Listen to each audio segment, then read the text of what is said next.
आज हम लोग का टॉपिक है टाइप 2 डायबिटीज मेलाइटस। हम लोग इसके पिछले वीडियो में टाइप 1 डायबिटीज मेलाइटस के बारे में देखे हैं। आज हम लोग डिस्कस करेंगे टाइप 2 डायबिटीज मेलाइटस के बारे में। तो सबसे पहले टाइप 2 डायबिटीज मेलाइटस क्या होता है? It's a most common than type 1। Type 1 से भी मोस्ट कॉमन होता है टाइप 2 डायबिटीज मेलाइटस।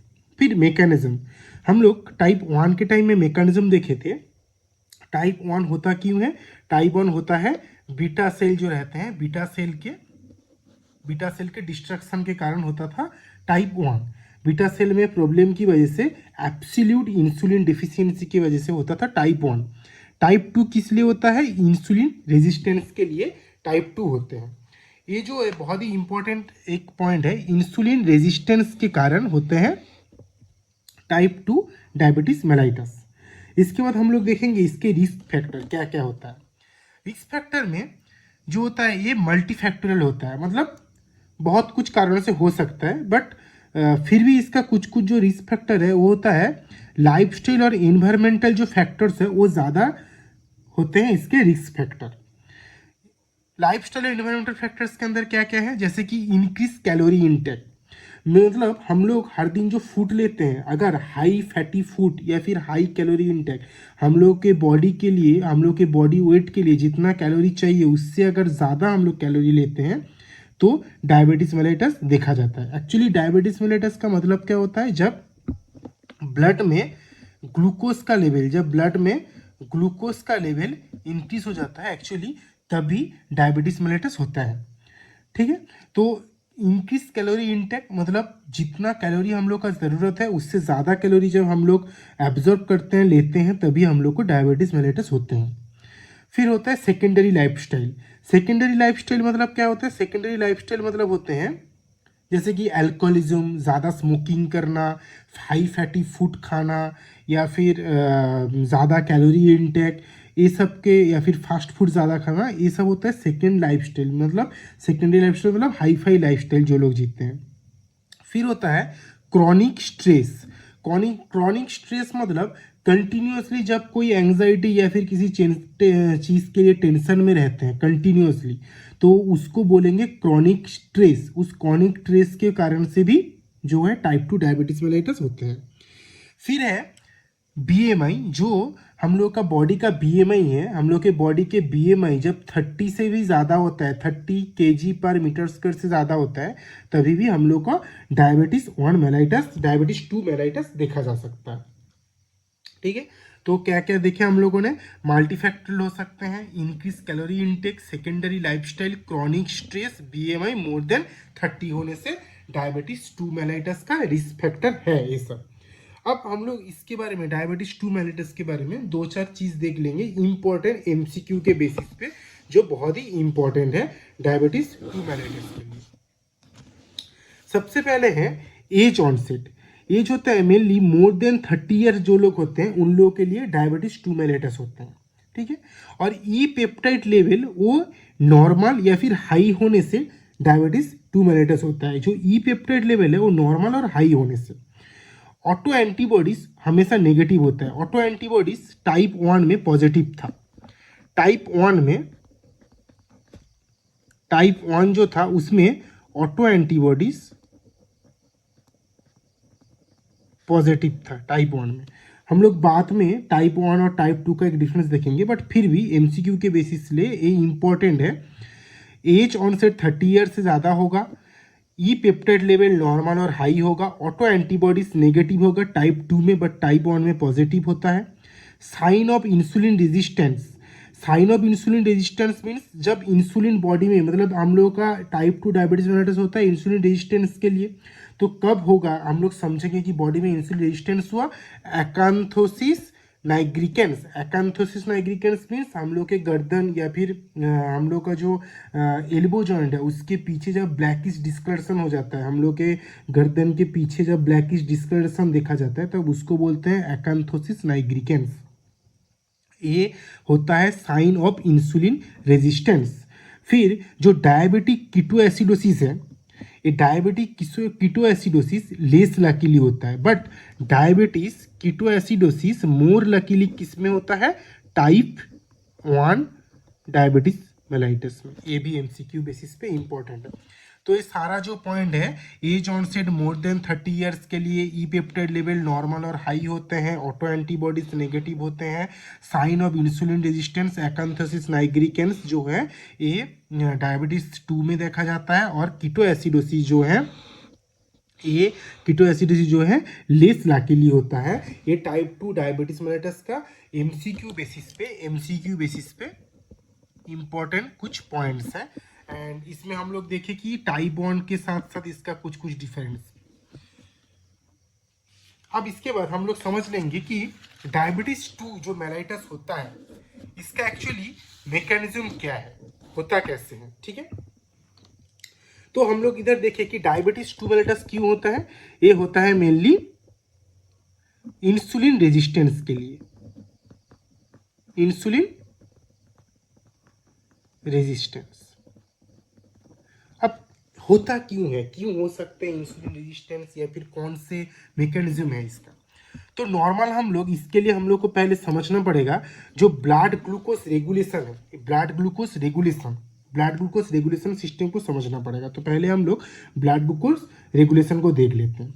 तो हम लोग नॉर्मली फूड इंटेक किए, फिर वो food starch as a starch, food क्या होता है, एज ए स्टार्च हम लोग के बॉडी के अंदर एब्जॉर्ब होता है। एज ए स्टार्च हम लोग के बॉडी के अंदर दो टाइप में एब्जॉर्ब होता है, एक होता है डाइसैकेराइड्स में और एक होता है मोनोसैकेराइड्स में, ठीक है। एक होता है डाइसैकेराइड्स में और एक होता है मोनोसैकेराइड्स में हम लोग के बॉडी के अंदर जो है फूड एब्जॉर्ब होते हैं। मोनोसैकेराइड मतलब क्या होता है, मोनोसैकेराइड मतलब होता है ग्लूकोज होगा, फ्रुक्टोज होगा और गैलेक्टोज होगा, जो है मोनोसैकेराइड्स होते हैं। ये हम लोग के बॉडी के अंदर पहले एंटेरोसाइट्स के अंदर आता है। एंटेरोसाइट्स के अंदर कैसे एंट्री करेगा मोनोसैकेराइड, SGLT1 रिसेप्टर और ग्लूट रिसेप्टर के थ्रू हम लोग के बॉडी के जो एंटेरोसाइड है उसके अंदर एंट्री करते हैं, ठीक है। बट ये तो मोनोसैकेराइड हो गया। डाइसैकेराइड कैसे एब्जॉर्ब होगा, डाइसैकेराइड क्या होता है, मोनोसैकेराइड में कन्वर्ट होता है, किसके लिए, अल्फा ग्लूकोसाइडेज की वजह से डाइसैकेराइड मोनोसैकेराइड में पहले कन्वर्ट होते हैं, फिर मोनोसैकेराइड SGLT1 और ग्लूट रिसेप्टर के थ्रू एंटेरोसाइट के अंदर एंट्री करते हैं।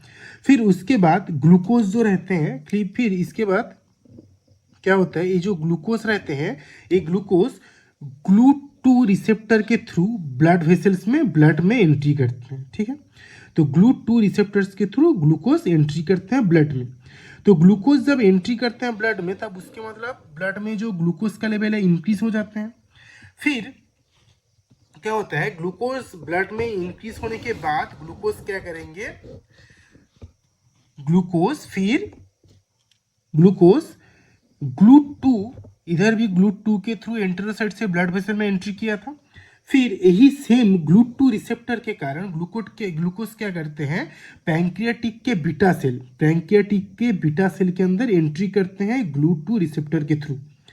जब ग्लूकोज पैंक्रियाटिक के बीटा सेल के अंदर एंट्री करते हैं तब इधर क्या होता है, एटीपी लेवल इंक्रीज हो जाता है पैंक्रियाटिक के सेल के अंदर, और एटीपी लेवल इंक्रीज होने की वजह से इधर एक रिसेप्टर रहते हैं, इधर एक स्पेशल रिसेप्टर रहते हैं जिसका नाम होता है एटीपी सेंसिटिव पोटासियम चैनल। ये एटीपी सेंसिटिव पोटासियम चैनल क्या होता है, ब्लॉक हो जाता है।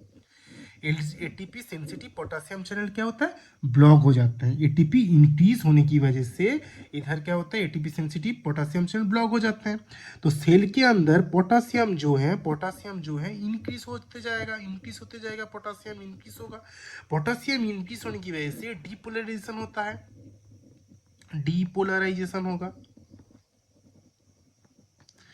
तब क्या होते हैं, जो कैल्शियम रहते हैं, वो क्या करते हैं, हम लोग के रिसेप्टर पैंक्रियाटिक बीटा सेल के रिसेप्टर के थ्रू एंट्री करते हैं पैंक्रियाटिक सेल में।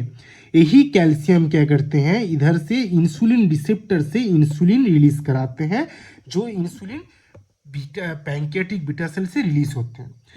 फिर यही इंसुलिन पैंक्रियाटिक बीटा सेल से रिलीज होके टिश्यू सेल में जाके एंट्री करते हैं। यही इंसुलिन क्या होते हैं, पैंक्रियाटिक बीटा सेल से रिलीज होकर टिश्यू सेल में जाके एंट्री करते हैं। फिर जब इंसुलिन टिश्यू सेल में जाके एंट्री करते हैं तब क्या होता है, टिश्यू सेल के अंदर एक एनर्जी प्रोवाइड करते हैं, या फिर एडिपोज टिश्यू में स्टोरेज होते हैं फ्यूचर के लिए, या फिर एनर्जी प्रोवाइड करते हैं। तो ये होता है नॉर्मल मैकेनिज्म कि किस तरीके से ग्लूकोज इंसुलिन को बीटा सेल से रिलीज करके बॉडी में एनर्जी प्रोवाइड करते हैं।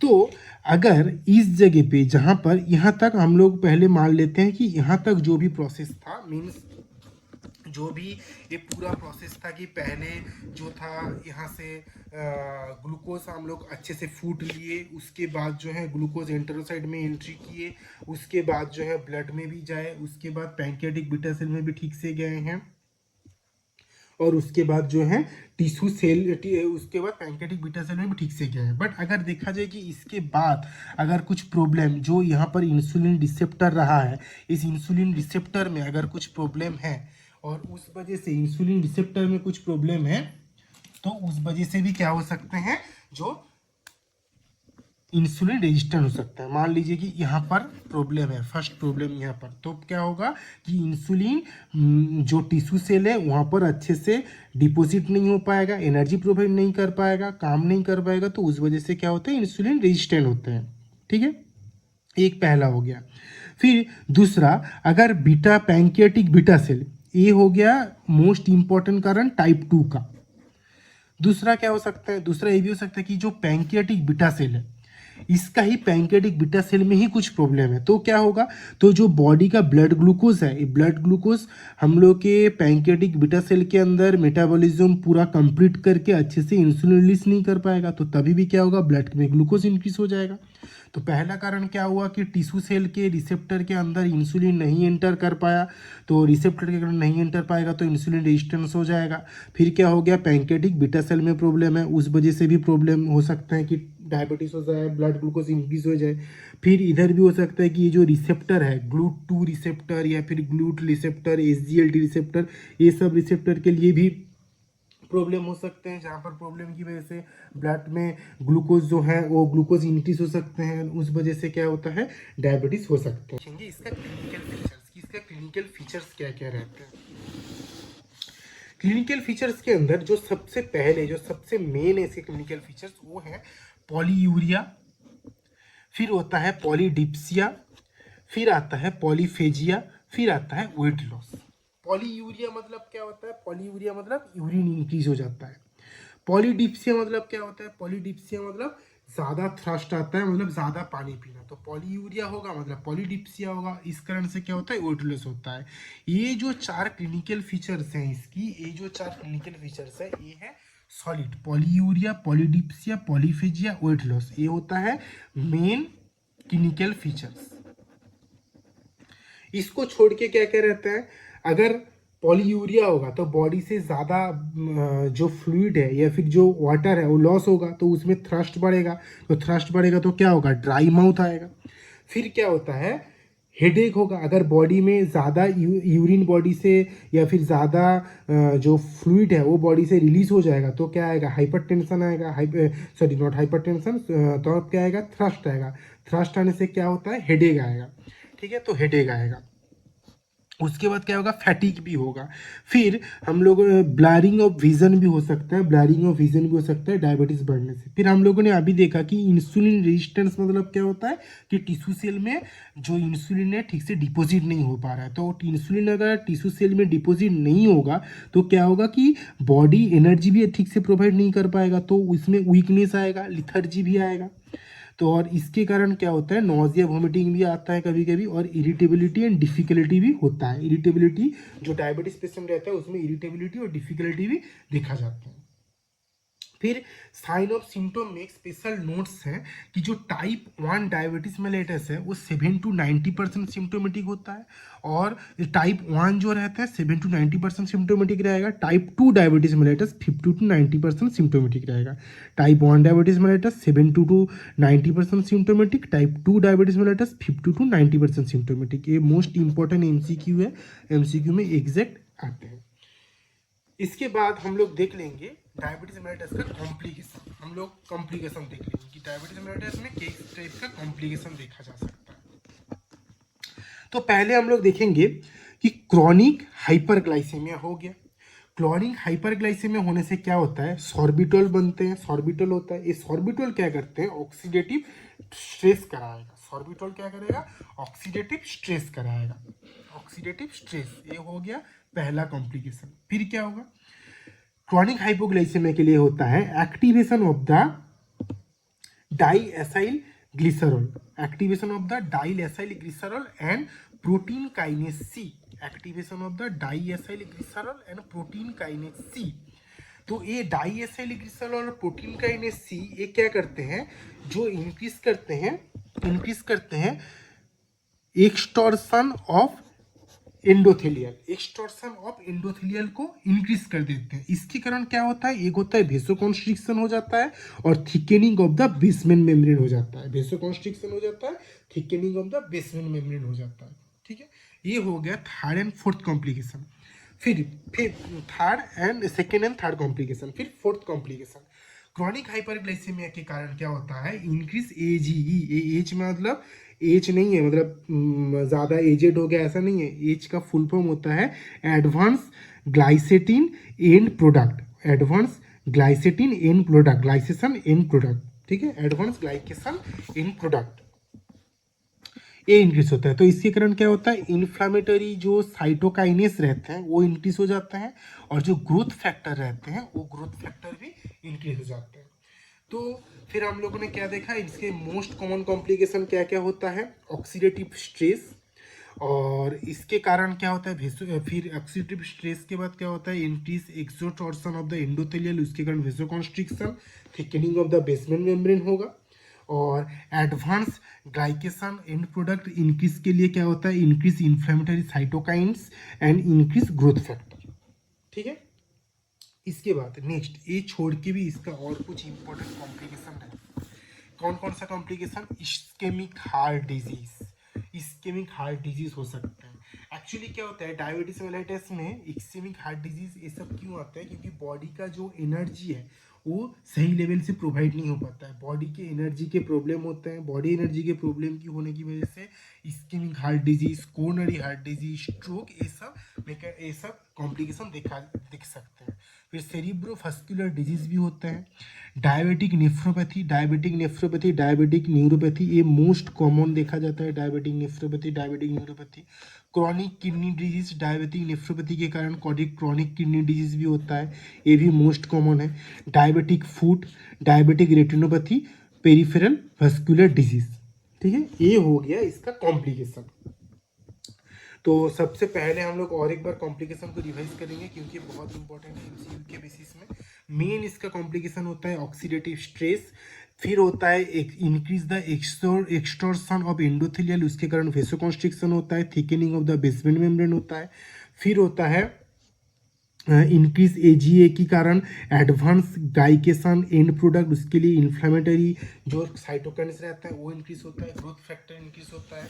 फिर और क्या क्या होता है, इस्केमिक हार्ट डिजीज होता है, कोरोनरी हार्ट डिजीज होता है, स्ट्रोक होता है, सेरिब्रोवास्कुलर डिजीज होता है, diabetic nephropathy, diabetic neuropathy, chronic kidney disease, diabetic food, diabetic retinopathy and peripheral vascular disease. Most important है एमसीक्यू के बेसिस पे। कुछ भी जो भी मैं पढ़ा रहा हूँ सबका नोट्स इसी चैनल के इंस्टाग्राम और टेलीग्राम पे आप लोग को मिल जाएगा। बस यहाँ पर मैं अच्छे से इसे समझने का है, बाकी नोट्स जो है आप लोगों को उधर स्क्रीनशॉट मिल जाएगा। ठीक है, मैं धीरे धीरे पढ़ा रहा हूँ, बार बार पढ़ा रहा हूँ ताकि ये वीडियो देखने के बाद आप लोग को अच्छे से सारा चीज़ समझ में आ जाए।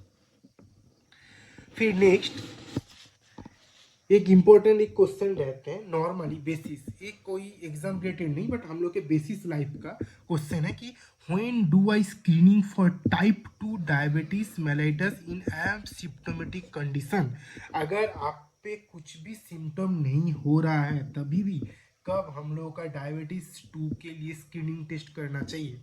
अगर एडल्ट जो है वो 35 ईयर से ज़्यादा एज की है तब भी डायबिटीज़ 2 के लिए स्क्रीनिंग टेस्ट करना चाहिए। लेकिन अगर 35 ईयर्स से कम एज की है बट वो ओवरवेट है और बीएमआई मोर देन 25 है, तब हम लोग को डायबिटीज़ 2 के लिए हम लोग को स्क्रीनिंग टेस्ट करना चाहिए।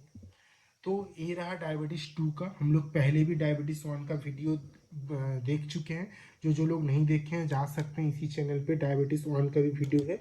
नेक्स्ट हम लोग डिस्कस करेंगे इसके मैनेजमेंट के ऊपर, और सारे वीडियो के नोट्स जो हैं वो आप लोगों को इसी चैनल के नाम पर लिंक दिया हुआ नीचे इंस्टाग्राम नहीं तो टेलीग्राम में मिल जाएगा।